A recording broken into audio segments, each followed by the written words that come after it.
production team no inu a wode picture ba wiase usia bitwitwa mfoni a ma de achen kuku ajando akoso ya somua ya Grace PK asante ebo a Benedict aso pani onum nyina etayechi anope na efiada so huntie ense da pray hu bebre ye de to fom boko ensu no kura to enra na dwono a e de besi anope ti he ne brew se ya so hu na so de afa weda nim de fili weda no na ye de esen makonta tie ne na echi kakra bi na ja spare time ise mu dia mano na yakwenim yamo bonsam no so emfa emamo President John Dramani Mahama e de atudwa se onte ase se omayimu a yetie no yetimi ton apetese eboka na apetese kura no aton aboka yi na ne ekoko hausa kuku ene ne se ne ekesusuru ene beba o se onte ase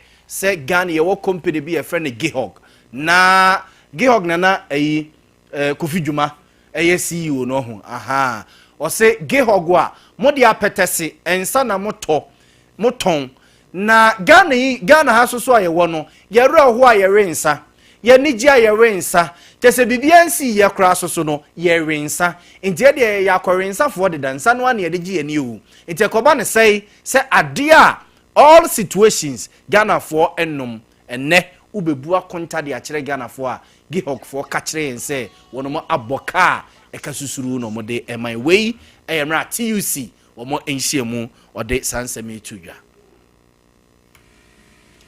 And we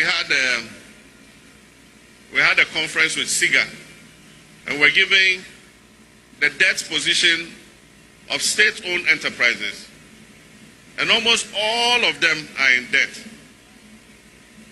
Even companies like Gihog Distilleries, where when I was president, they used to pay a little dividend to government.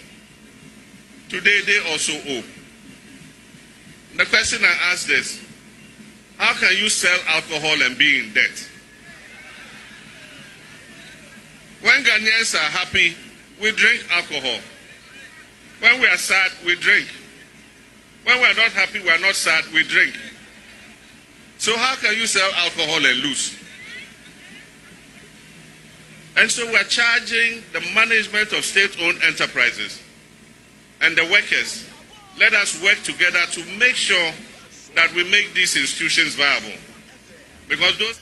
the President of the Republic of Ghana, President John Dramani Mahama, and yete ninkenwe enra Ghana dwumayefo da dwumayefo ayiko dwumadi ekoso eno de sansem ye tudwa a wo kire se odwene ho a wonte ase sa petese ne ye ton eboka nyenzuo na ade fra nyenzuo na ade wono wonu nzuo no a intekoba ne say Gihog so mo ye adwuma ne kra de Gihog abamu ama nsuo nyina wo mo eye bi ema nsuo ne ye kama we package ne ade a nto so odwene wa wonte ase se apetese ayeye yetimi eton boka eno achi okasa de for Galamsey ho se emra no oye campaign a oka se abroso a obedi mampani a bosome 4 months obetu Galamsey ase no na nye na num na na ekeka no o se ne nibre sempa inti aluta continua.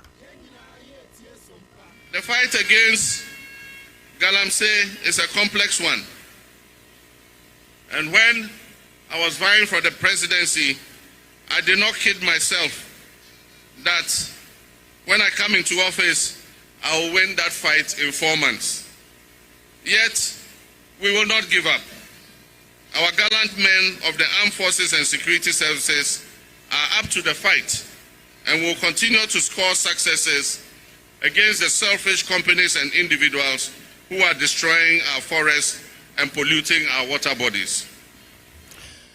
Na enweche so no yate hunhu yate nsem ne bebrebe se bebi adro no de ECG adwuma no de ekeka kono wahwe a aban ne beton de ama ankrankra bi private organizations bi amomo ababisom if say aban ne fi said they also ye bia no wo ye transformer wo tobi ma wo mo wo yes ya wo tobi de ma wo mo na no kra wo mo container besum tema habo ya se 2 ye se memye se fa he yesi agira container bebro 3000 yesi agira no so no sa akwa akosi sɛ yehunu de yakɔ bia President John Dramani Mahama kasa de fa ho ɛyɛ ne sɛ nya de ECG adwuma no obeton no ne na waton ne kyena. The ECG has been brought to its knees by a culture of poor governance over the last 8 years, with a debt of 68 billion Ghana cedis and rising.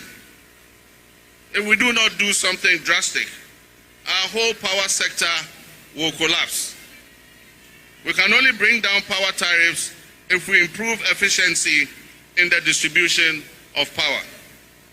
Let me assure you, that is not my intention to privatize ECG as an institution. Our attention is more a public-private collaboration to inject efficiency into our downstream electricity distribution system. And I must say, it will not be the first time. It's been done before.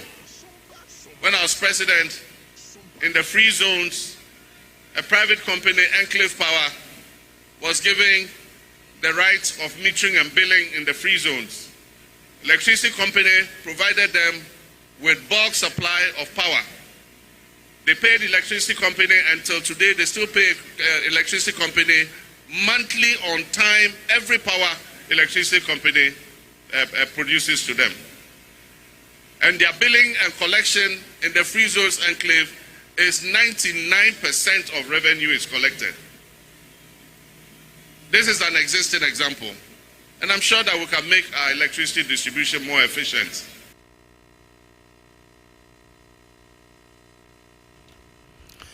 We a President John Dramani Mahama ena yete no enke ni nyina eye enra adwumayfo adwumadi ekoso wo Black Star Square won krapompene mantemu eno de sansem etuge no akire Ghana adwumayfo so kai mampani John Dramani Mahama se omunimpa se Galamsey mra no tie akire ho no wo kansem ni bia kekagum a obaye bedi mampani bebosome ne kakra ni no ade na ginsemu o ade na sei ema empa sojafo a wo mo kɔ akɔ Galamsey no party bi chairman etimi sori be si wo mo kwan ne boys se omma kwan na sojese ne ba no yanka nkyere no ntoro no omma kwan ema sojese ne nkɔ na omo enkɔkɔ Galamsey no mo kai no se ade ne gia na ensemu ntoro hwɛ na onye ho bibi. Say, Mr. President, we in organized labor are surprised that 5 months into your reign, the Galamsey menace is getting worse. The destruction of our environments, including our forests and water bodies, is increasing with rapidity. Mr. President, we expect you to provide leadership in stopping the menace of Galamsey. We expect your government to immediately revoke, not amend, Legislative Instrument 2462. Remember, organized labor has a letter from your predecessor suspending the LI 2462. Pending its revocation, LI stands as a legal doorway through which reckless mining activities are taking root in ecological sensitive areas. We urge your administration, Mr. President, to take decisive action to close this chapter and lead a new approach that prioritizes environmental protection and responsible land use. Observanti we aye ora Bernard Ousu ena yete no enken observanfo Ghana adwumayefo nyina yeku kese Ghana adwumayeni bia Trades Union Congress ku kese no ono ena yetitire ni eda no. Mr. Ousu, good morning. Good morning, Mia. Nampacho ho ye. Nankopon di akwa ache danasi. Yeda erade ase pa. Na Mr. Ousu emra moka Galamsey issues yi ekire mampani ene anu yi a ode mamo enra no makoma to mo yam mo hunu se bibi papa bi be free Nazareth aba na. Well, yedi kan no amen for ofidikasi so na minchia Ghana adwumayefo enyina efi Hamele to north to the south to west obi biara oye ojumayeni, including more sabi more radio stations monso mo boy jumama o my Ghana.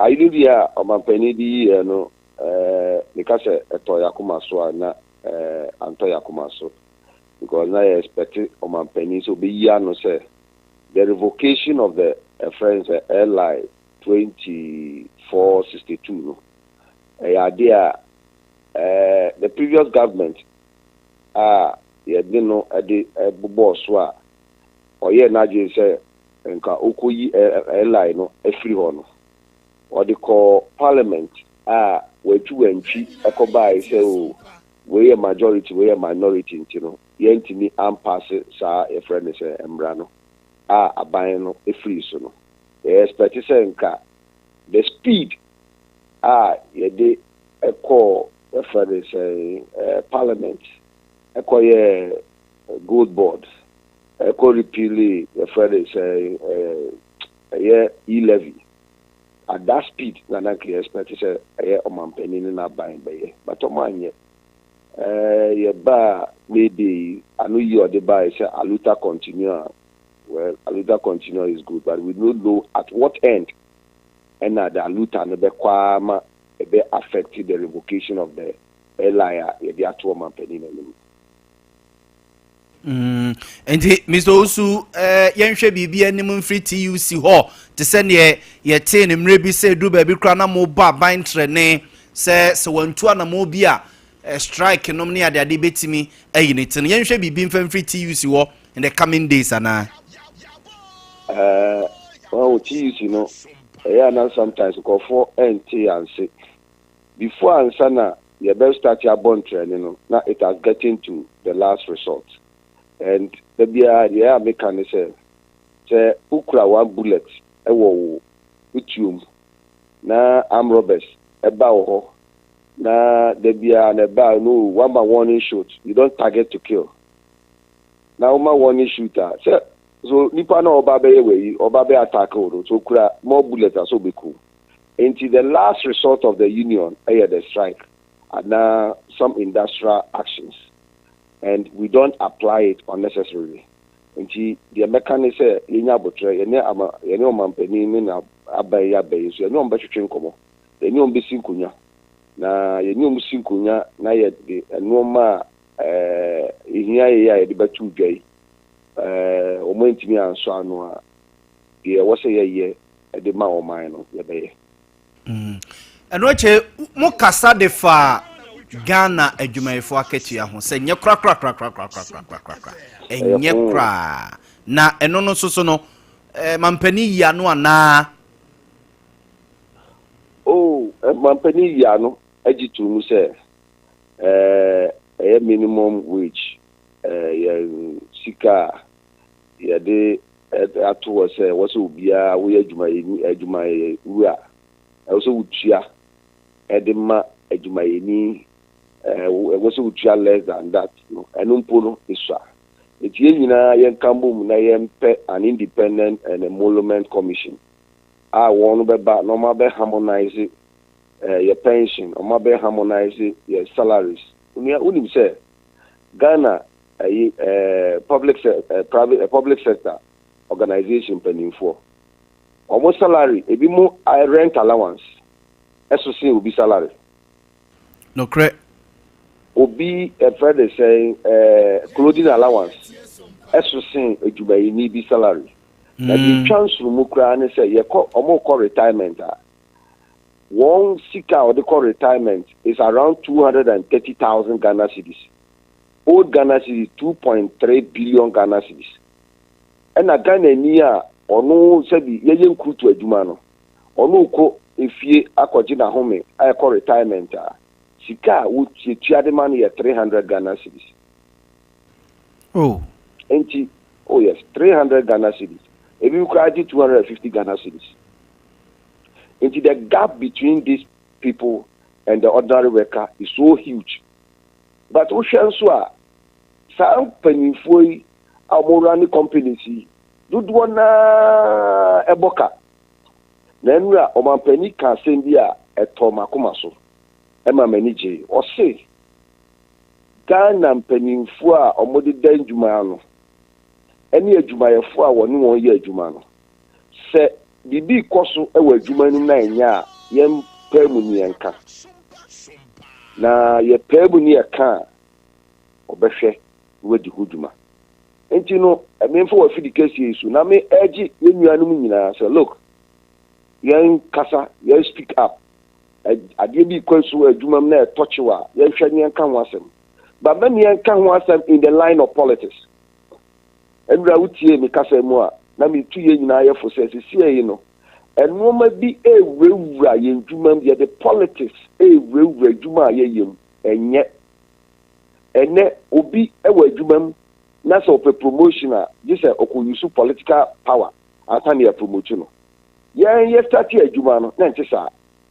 Ye promoter is based on maybe the number of years was spending with human, the number of appraiser ye be ye na out of the appraiser no ye the akotian to ayeden at the amount and entisa and it is going down to the extent say obia sebi or share obia simple no because of political power near pejano am na betra with the boss so in the name of politics.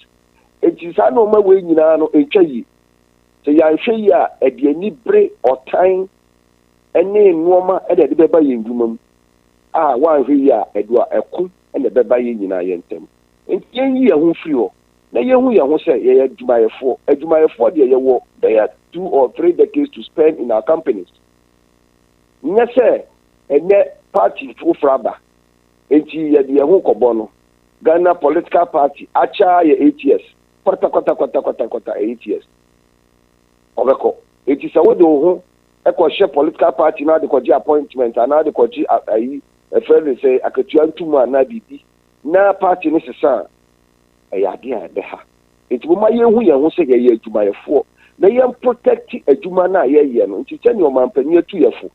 Say ye na yan kasano. Let's speak against these ills. Ye council eba one ma ya dismiss you you appointment every because of the previous government more appointment before December a democrat after December near the adeno you madino you see amampeni and grant of amnesty na sanko fu na emejuma because you see a resetting. If you are resetting, you don't reset and go back to the wrong. You reset to have something which is good. And until your friend say your team for the May Day, a resetting of conditions of service, pay and wages, and the what do you call and stakeholders, what do you call involved. But say no way in our course. Na ye nyina yetimi ka ye hobom aban ni aduma yiwu afo ye nyina ye trust ye nyina ye ni atwetwe nkomo ye de yie atu yie a oman no ye nyina no ye de beji aseduma efo me those we de me ja okwan ma wakọ no ebinom soso che se ye soso ye adwuma ye de atu ye tirim se adwuma no ya ban adwuma enti obe ni biara be ne basa saa ye de ne saa na agu na afi ye se su si ye pa adwuma ye nso so ye adwuma no yesu ni e ban a ye de ye oman na adwuma no de asem na wo be kan de a kire ye tieni se ni bremu panifo a ye de omo atoto adwuma ano ye de wato adwuma no se hwe na adwuma no nyi eti so bi ye adwuma no ye ni biara mini e de na ye woso ye so yi ni free ho also yi ni padadi menji bi se union leader dia betra ba di se obi ye adwuma no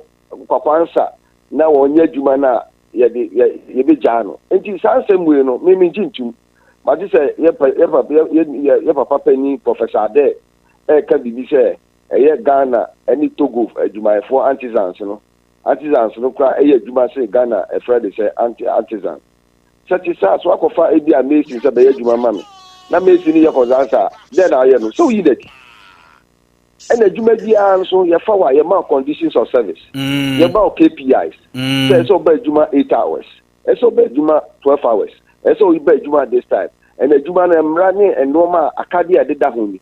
And the same running Acadia did that only. And penny for no more 100,000, 200,000, 300,000. Afibiano. omo boka no e den ye yom enti say your person addresses that concerns na you start from the top. So if the chief executive of a state institution is not performing, the president has to have the boss to sack him.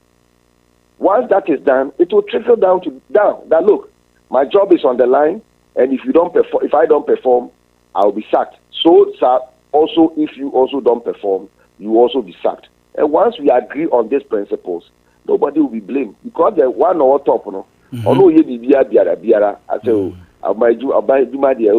my jari aba office, the bar office, the member about my minute so, or initiate any move via a day.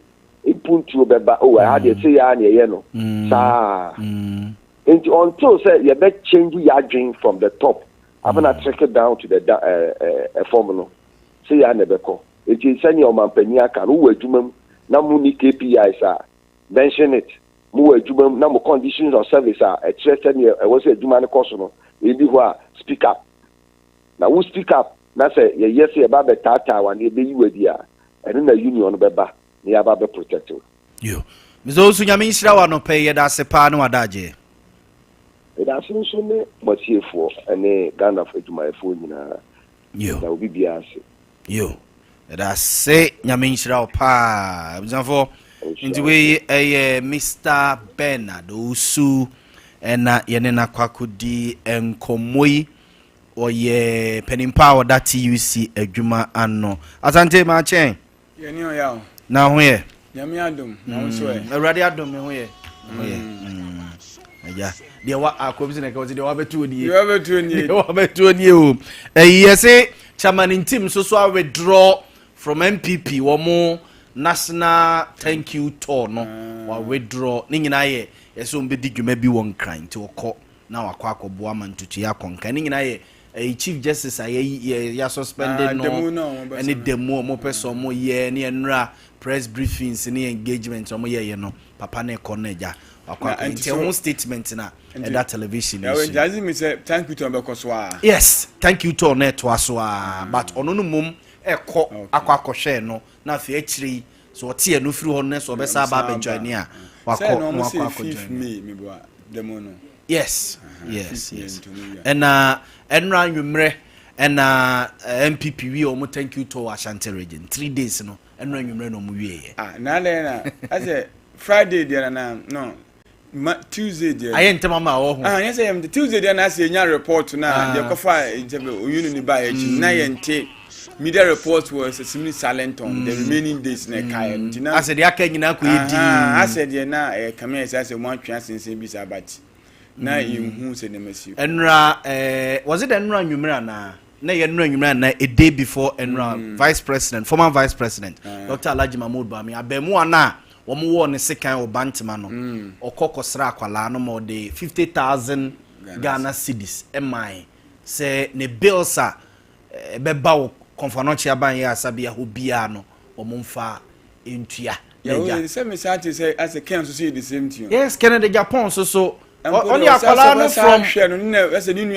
from akwala no ye wo ne seka na dwono de ne ko hospital wo nyina no ona bo Canada Japan was there we na yeso okọ ho no mo a okohunza amanfo de da hospital ho ne ade otisi bantima dwom ene bantima high street ni so kototo wheelchair ewo unse bantima so se to medical ayipa kototo yi wheelchair se ne ade a wo bibi o se fabra na mintu aka mfa nkoma wo mo ena otoye de ekoma omo wo konfanoche ho no ni nyina eno so se na ye nra na se a day before enra na ni nyina eko so nti yeah bibi ama se nke bibi susu development on say punto otimi for bibi so na ba yes we least expect say the bonye ni bi ade oyu na bi si bad o ma fa de bonye so ama de pa abama say bibi a wo mpo wan kan bia nhim abenya hwiche ba ya we de kakra make for media insem anwo say sa ela 2462 na yaka ho asema kan forest reserve